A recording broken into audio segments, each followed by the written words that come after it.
18, verso 1 a seguir. A palavra do Senhor que veio a Jeremias, dizendo: levanta-te e desce à casa do oleiro, e lá te farei ouvir as minhas palavras.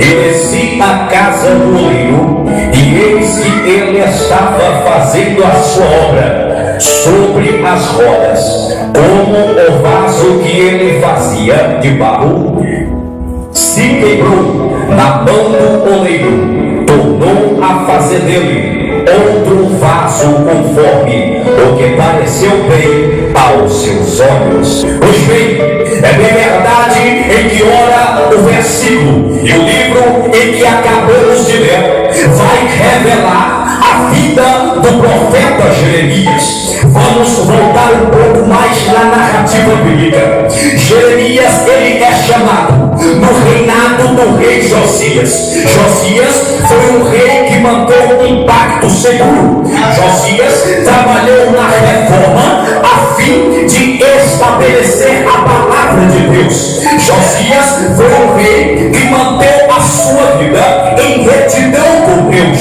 Pois bem, aí então a narrativa nos leva a entender que Jeremias, ele apregoava a palavra de Deus. Jeremias, um profeta obediente. Alguns vão dizer que Jeremias foi chamado quando ainda criança, e algumas palavras também dizendo que Jeremias volta para o Senhor e diz: Senhor, eu sou apenas uma criança e não sei falar.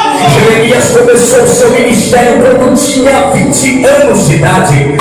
Ele estava falando, mas ele tinha 20 anos. Aí muitos vão pensar que Jeremias tinha de 6 a 7 anos, mas não, Jeremias não era tão jovem. Jeremias tinha 20 anos. É que no hebraico, a tradução para menino, a tradução para criança no hebraico quer dizer rapaz, quer dizer jovem. Jeremias começa o seu ministério, Jeremias começa a pregar.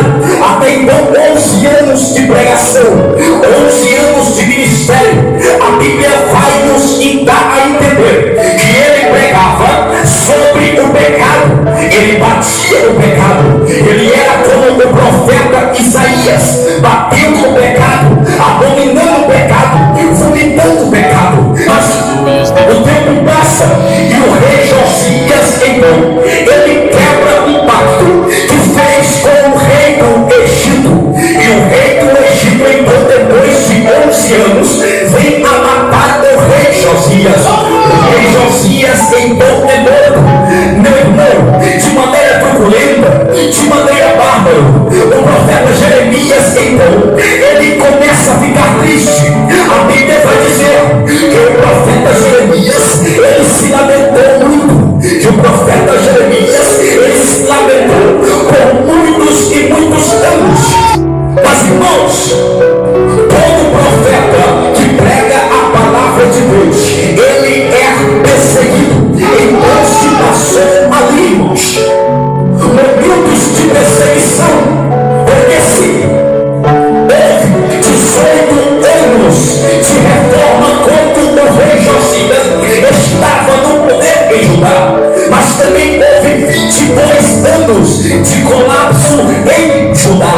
Elias foi o profeta chorão, muitos dizem foi sim profeta chorão.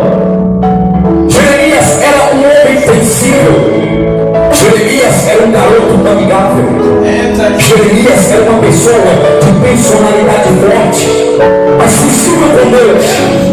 Ele tinha sensibilidade com Deus. Quando o vaso ele está quebrado, escute, para resumir esta mensagem.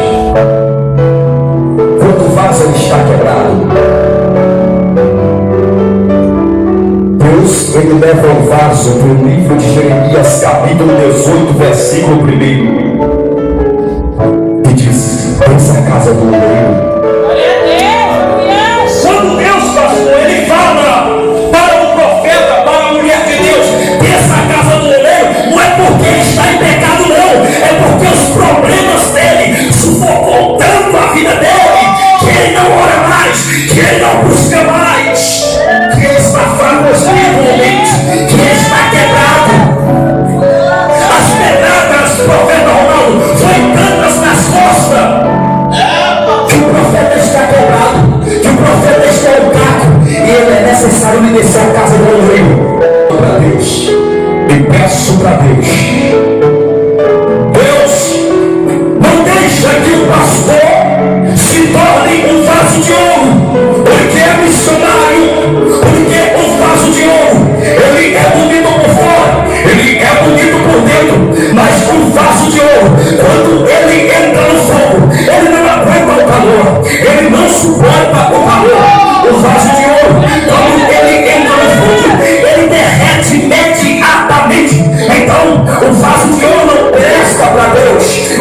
de ouro não serve para Deus. Evangelista Ronaldo, aí eu falo para Deus: não se torne ao profeta Ronaldo um vaso de madeira. Mas por que, missionário? Porque o vaso de madeira também não aguenta fogo. O vaso de madeira, quando ele entra no fogo, o vaso de madeira, ele em certo tempo ele é queimado, ele é destruído, e em certo tempo é transformado em pó. Eu oro para Deus e peço a Deus: Senhor Deus, não torne ao nosso irmão Diácono Jairo em um vaso de prata.